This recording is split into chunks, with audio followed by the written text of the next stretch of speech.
시편 18편 1절부터 6절 말씀입니다. 제가 가진 성경으로 구약성경 813페이지에 있습니다.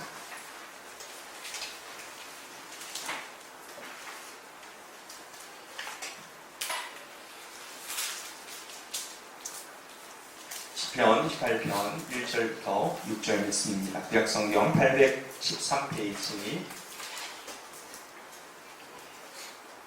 우리 다 찾으셨으면 우리 1절부터 6절까지 말씀을 같이 한 목소리로 읽습니다. 나의 힘이신 여호와여, 내가 주를 사랑하나이다. 여호와는 나의 반석이시오, 나의 요새시오, 나를 건지시는 이시오, 나의 하나님이시오. 내가 그 안에 피할 나의 바위시오, 나의 방패시오, 나의 구원의 뿌리시오, 나의 찬성이시로다. 내가 찬송받으실 여호와께 아뢰리니 내 원수들에게서 구원을 얻으리로다. 사망의 줄이 나를 얽고 불의 참수가 나를 기록게 하였으며 수월의 줄이 나를 이루고 사망의 용과 내게 이르렀도다. 내가 환난 중에서 여호와께 아뢰며 나의 하나님께 부르짖었더니 그가 그의 성전에서 내 소리를 들으시며 그의 앞에서 나의 부르짖음이 그의 귀에 들렸도다. 아멘. 여러분 한 주간 평안하셨습니까? 네, 우리 옆에 분들에게 한번 인사하겠습니다. 주님의 은혜가 함께 하시기를 바랍니다. 주의 은혜가 함께 하시기를 바랍니다.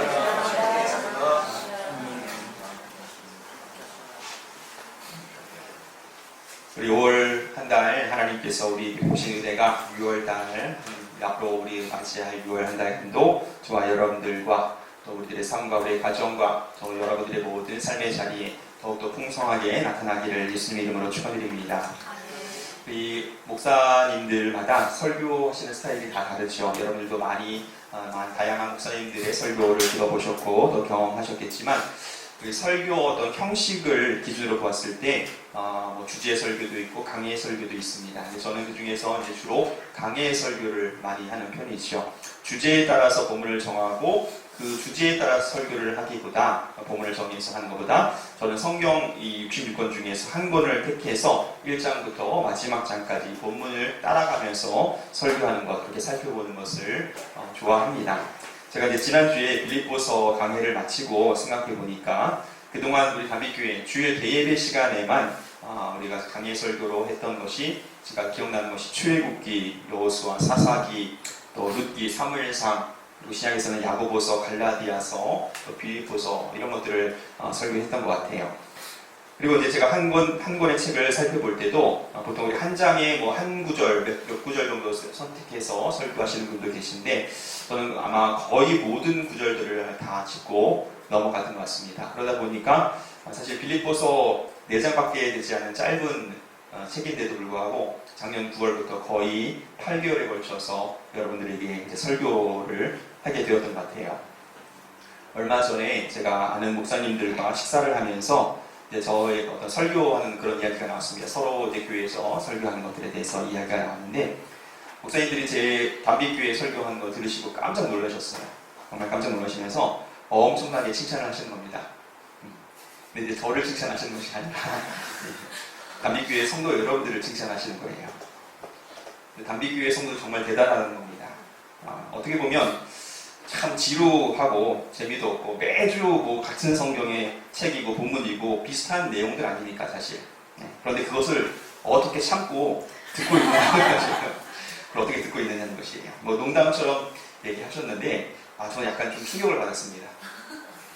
왜냐면 그런 생각 한 번도 안 해봤거든요. 제가 이런 설교하는 거 제가 이제 좋아하니까 당신들도 좋아하겠지, 선생님. 기대하고 기쁜 마음으로 외주고 오겠지. 은연 중에 믿고 있었는데 목사님 얘기를 듣고 보니까 목사님들 얘기를 듣고 보니까 정말 좀 지루할 수도 있겠다. 나 좋다고 성도들 다양한 말씀 들을 기회를 뺏고 있는 거 아닌가 그런 생각도 잠깐 했습니다. 어떠세요? 지루하신가요? 아니요. 아니 그렇죠. 그러실 줄 알고 그냥 계속 강의 설교하겠습니다. 그렇게 하기로 마음을 먹었어요.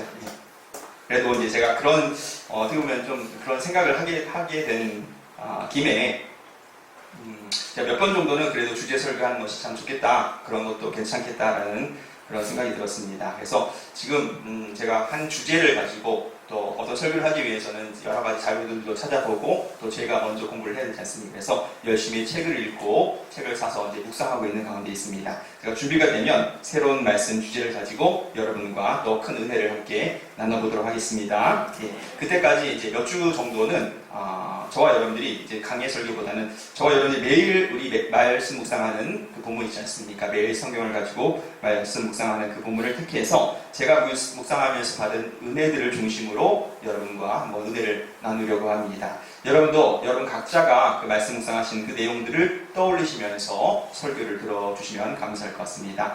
우리 말씀 가운데 하나님의 큰 은혜가 임하시기를 예수님의 이름으로 축원드립니다. 오늘 본문으로 정한 말씀, 우리 지난주 월요일 날에 묵상했던 말씀이죠. 시편 18편 말씀입니다. 여러분도 보시고 또 아셨듯이 이 시편 18편은 제목이 붙여있는 시예요. 그렇죠? 그래서 그 앞에 있는 제목이 있습니다. 우리 같이 한번 읽어볼까요? 여호와의 종 다윗의 시, 인도자를 따라 부르는 노래, 여호와께서 다윗을 그 모든 원수들의 손에서와 사울의 손에서 건져주신 날에 다윗이 이 노래의 말로 여호와께 아뢰어 이르되. 예, 여호와의 종 다윗의 시, 다윗이 지은 시라는 것을 밝히고 있고 또 언제 부른 거예요? 여호와께서 다윗을 그 모든 원수들의 손, 또 사울의 손에서 건져주신 날에 하나님께 드렸던 노래, 시라는 것입니다. 여러분, 다윗이라고 하는 사람이 젊은 날에 어떠한 시련과 고난을 겪었는지 여러분 잘 아시고 계실 것입니다. 이스라엘의 첫 번째 왕이자 훗날에 다윗의 장인이 된 그 사울이 어떻게 해요? 시기와 질투가 가득해서 어떻게 해서든지 틈만 나면 다윗을 죽이려고 기회를 엿보았고, 그러한 사울을 피해서 다윗은 어떻게 해요? 집과 사랑하는 사람들을 다 떠나서 광야로 도망을 갑니다. 광야에서 생활하고 심지어 광야까지 쫓아온 그 사울을 피해서 이웃나라에까지 적에게까지 도망다니며 긴 세월 동안 떠돌이 생활을 했다는 것이에요. 그 기간이 여러분 한두 달도 아니고 1, 2년도 아니고 거의 10년 가까이를 그 젊은 날에 청년의 때에 그 시절을 다 그 도망자로 허비를 했다는 겁니다. 근데 주목해야 할 것은 다윗이 지은 많은 아름다운 시들, 우리가 찬양 곡조를 붙여서 부르는 많은 그런 노래들 가운데에 상당수가 이 도망하는 기간 가운데에 만들어졌다라고 추측된다는 사실이에요. 그리고 그러한 여러분 다윗의 시의 내용을 살펴보십시오. 자신이 처해 있는 그 어려운 상황들, 고난의 상황들, 아픔들, 억울한 사연들, 이런 것들에 대한 탄식도 물론 있지만 그것에서 끝나지 아니하고 그 가운데에 하나님의 선하신 인도하심에 대한 확신과 하나님을 찬양하는 것이 가득하다는 것입니다. 어떤 의미에서는 다윗이 경험했던 그 수많은 고난과 역경의 순간들이 하나님을 더 깊이 체험하고 그 크신 은혜를 마음껏 누릴 수 있게 하는 그런 힘이 되었다라고 말할 수 있다는 것이죠. 그래서 여러분, 오늘날 우리가 저와 여러분들이 신앙생활을 하는 가운데에 경험하는 큰 어려움들, 고난 속에서 우리가 이 다윗의 시편을 읽으며 그 시편의 곡절을 부르는 노래를 부르며 찬양을 부르면서 참으로 많은 위로와 힘을 얻게 된다는 것입니다.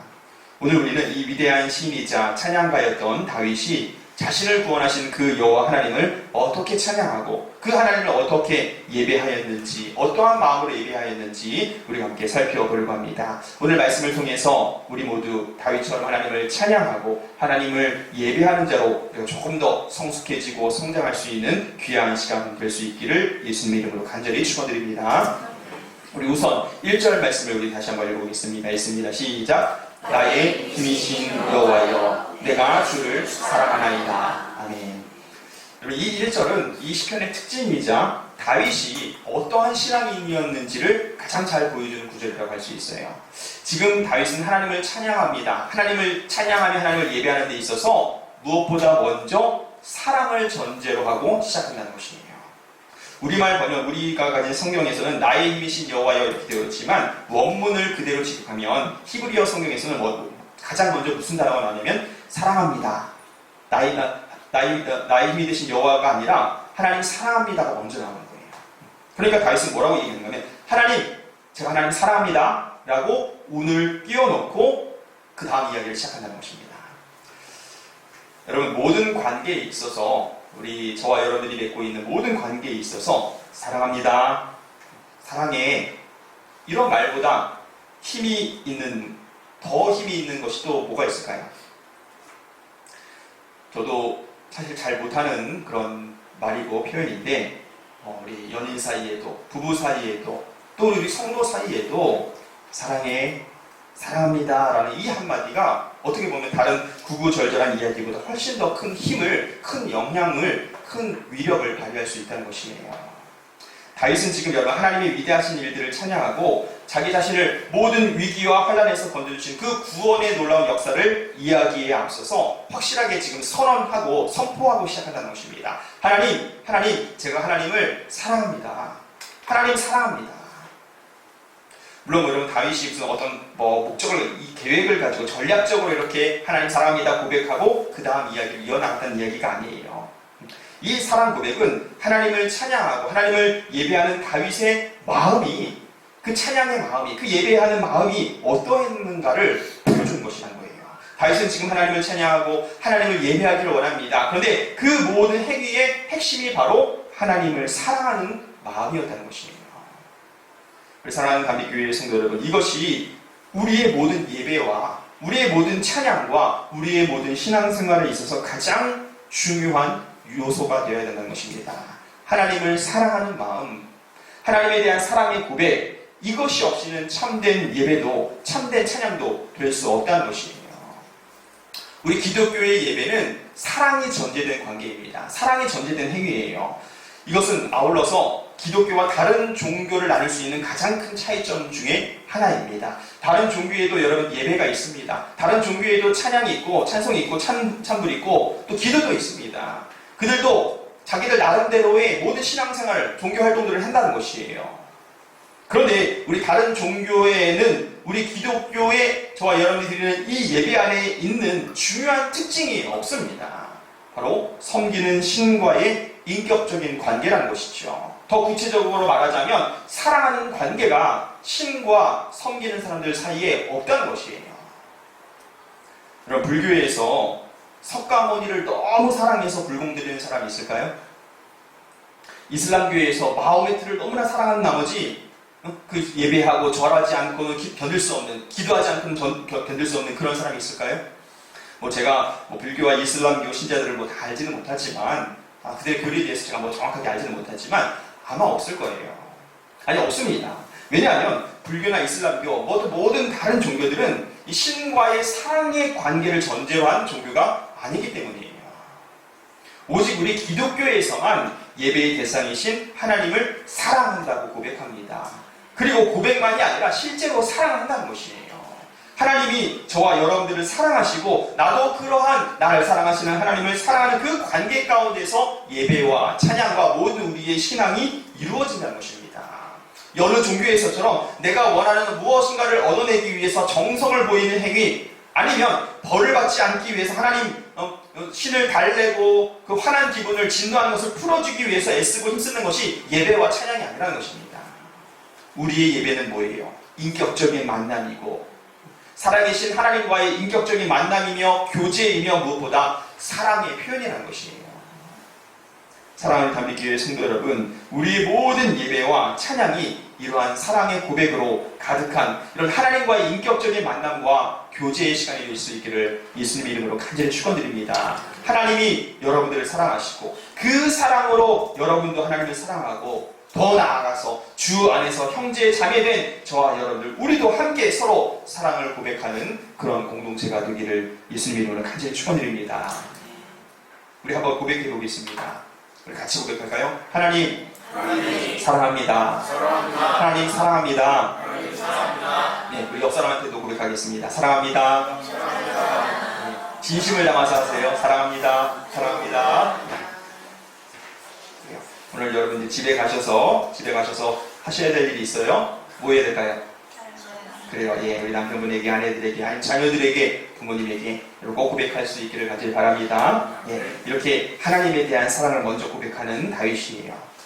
하나님에 대한 사랑을 선포한 이후에 그 다음에 찬양의 예배를 시작한 이 다윗이 그 다음 구절 보시면 계속해서 무슨 이야기를 하냐면 8가지 은유를 통해서 하나님이 나의 힘 되심을 고백합니다. 나의 힘이 되신 여호와여, 나의 힘이 되신 주님, 이 힘이 되신 주님이 어떠한 주님이신가? 이 8가지를 이야기하는데 2절 함께 읽어보겠습니다. 2절입니다. 여호와는 나의 반석이시요 나의 요새시요 나를 건지시는 이시요 나의 하나님이시요 내가 그 안에 피할 나의 무리시요 나의 방패시요 나의 구원의 뿌리시요 나의 산성이시로다. 아멘.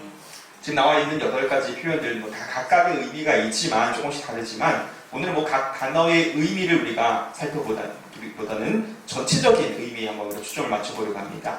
여러분 지금 나와 있는 8가지 표현들을 가만히 보면 모두 어떤 특정한 상황과 관련이 있는 그런 단어들인 것을 알 수 있어요. 어떤 상황인가요? 그렇죠. 전쟁, 군사 이런 그렇죠. 군사적인 용어지 않습니까? 요새 어디서 건져주시고 피하고 방패가 되시고 구원하시고 산성이 되시고 다 전쟁의 상황과 관련이 있는 것이에요. 왜 다윗은 지금 하나님을 찬양하고 예배하는데 이런 군사적인 용어들을 사용했을까요? 왜 그랬을까요? 왜 그랬을까요? 여러분 너무 어렵게 생각하지 마세요. 다윗이 뭐였어요?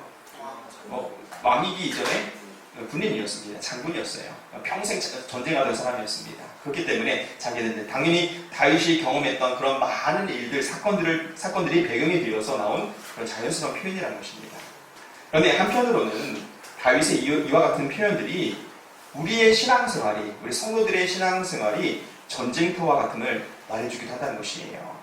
다윗이 경험했던 그 많은 일들, 모든 일들은 오늘날 우리 성도들이 여러분들이 믿음의 길을, 그 신앙의 길을, 주의 길을 걷는 그 과정 가운데서 하나님을 대적하는 마귀, 그리고 그의 세력들과 어떠한 전쟁을 치러야 하는지를 우리에게 잘 보여주고 있습니다. 우리의 신앙생활은 다른 말로 뭐예요? 영적 전쟁이라고 하지 않습니까? 우리 4절부터 5절까지 말씀도 한번 읽어보겠습니다. 4절부터 5절입니다. 시작. 사망의 줄이 나를 걸고 불의의 창수가 나를 두렵게 하였으며 수월의 줄이 나를 두르고 사망의 올무가 내게 이르렀도다.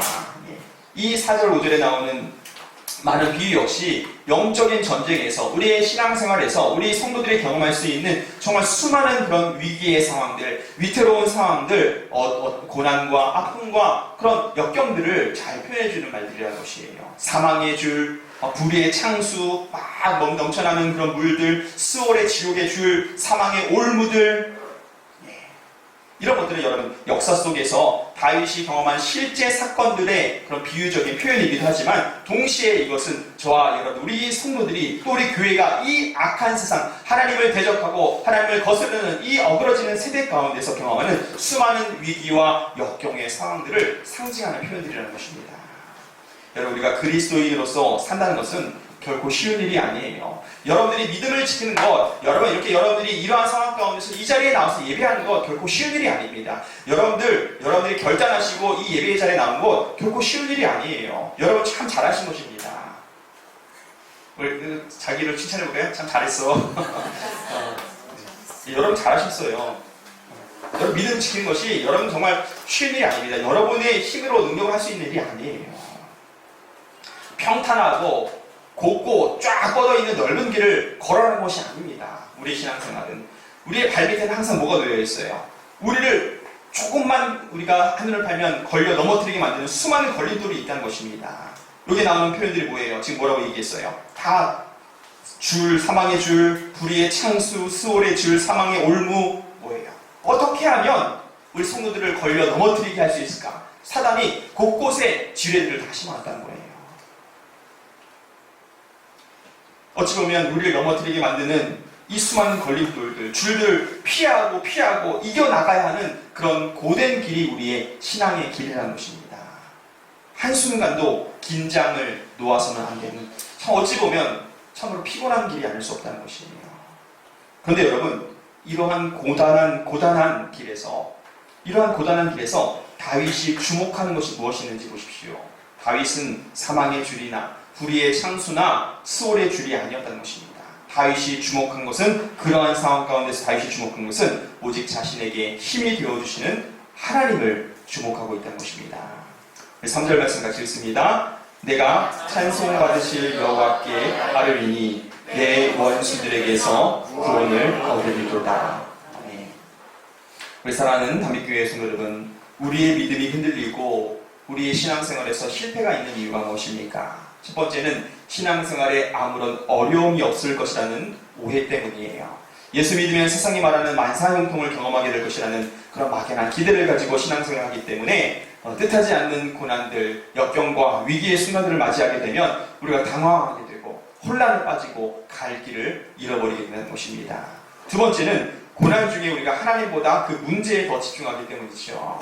발 밑에 돌과 줄에 집중하다 보면 결국은 우리가 막상 가야 할 길은 잃어버리게 된다는 것이에요. 우리가 바라봐야 할 궁극적인 목표, 영원한 하나님 나라, 예수 그리스도에게 우리의 시선을 고정시키고 그분에게 우리가 집중해야 우리가 길을 잃어버리지 않을 수 있다는 것입니다. 우리 그리스도인들에게 고난과 어려움이 닥치는 것은 여러분 당연한 일이지만 주님께서는 그 가운데서 분명히 우리로 하여금 피할 길을 예비해 주십니다. 승리의 길을 예비해 주십니다. 하나님은 여전히 우리의 힘이 되어 주십니다. 이길 힘을 주신다는 것이에요.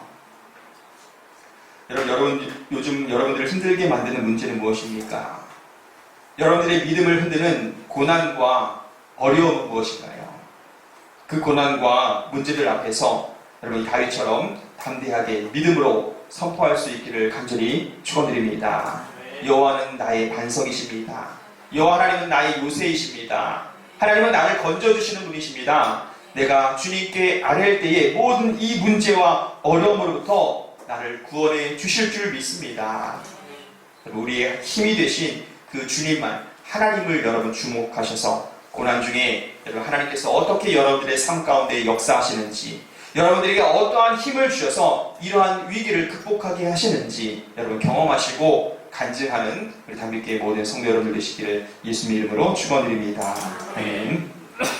우리 6절을 읽어보겠습니다. 6절 말씀입니다. 시작. 내가 환난 중에서 여호와께 아뢰며 나의 하나님께 부르짖었더니 그가 그의 성전에서 내 소리를 들으시며 그의 앞에서 나의 부르짖음이 그의 귀에 들렸도다. 아멘. 환난 중에서 다윗은 하나님께 기도합니다. 다윗의 위대한 점은 여러분 그가 지혜가 많고 힘이 세고 가진 것이 많아서가 아니에요. 그의 승리의 비결은, 그가 이길 수 있는 유일한 비결은 기도에 있었습니다. 항상 기도했어요. 평안할 때도 물론 기도했지만 위험할 때도, 심지어 다윗은 큰 죄를 지어서 하나님께 징계를 받을 때도 다윗은 기도했습니다. 여러분 다윗이 이렇게 기도할 수 있었던 것은 그 기도를 항상 들으시는 분이 계셨기 때문이에요. 6절을 보시면 특이하게도 하나님께서 다윗의 기도를 들으시는데 어디에서 들으신다라는 표현을 하고 있습니까? 그의 성전에서 들으셨다라는 표현을 합니다. 여러분 성전이 어디 있나요? 성전이 어디 있습니까? 성전이 어딘가요? 그렇죠. 올라르는 우리 마음속에 갈 수도 있고 여러분 자신이 갈 수 있고. 지금 다윗이 지금 이 시편을 썼을 때 성전 어디 있어요? 다윗 시대에 성전 예루살렘이 있었어요? 어디 있었어요? 없었죠. 예, 성전 누가 지었어요? 솔로몬이 지었습니다. 다윗 시대에는 성전이 어디 있었어요? 없었어요.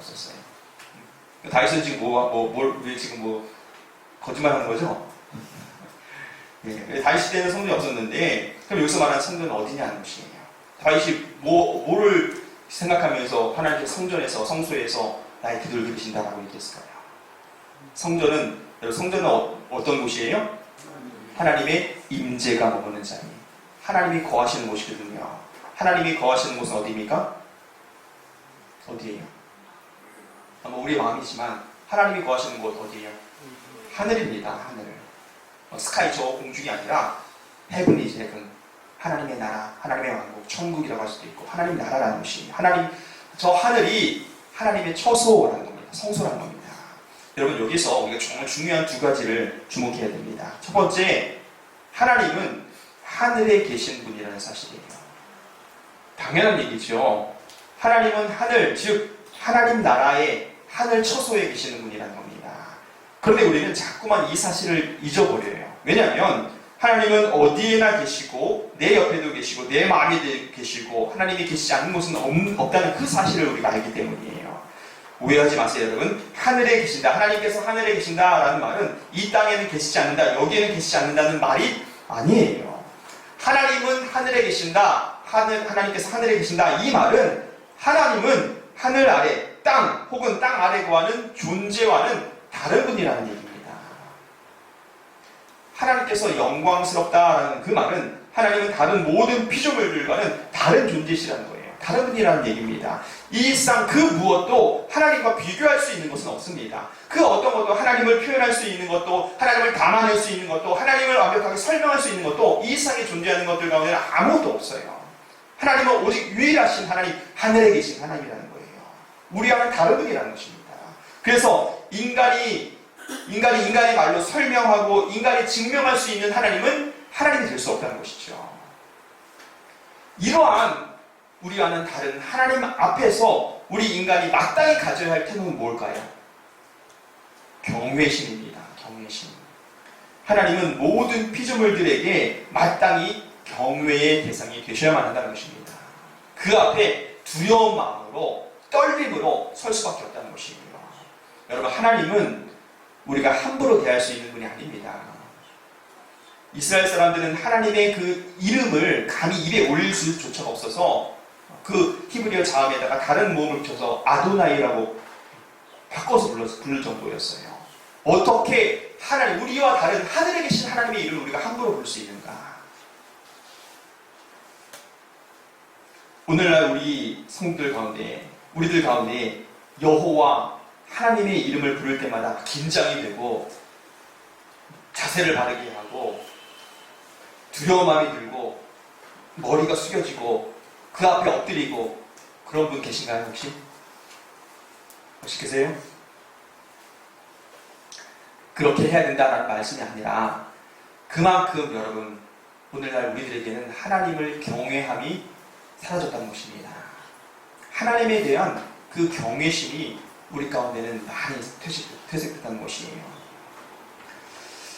우리 전도서, 구약성경 전도서 한번 찾아보겠습니다. 시편 다음 마음이 있습니다. 전도서 5장을 한번 찾아보겠습니다. 전도서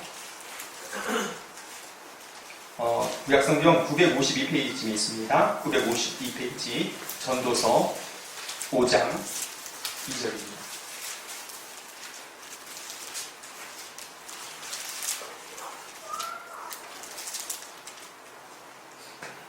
자, 찾으셨으면 같이 한번 한 목소리를 읽어봅니다.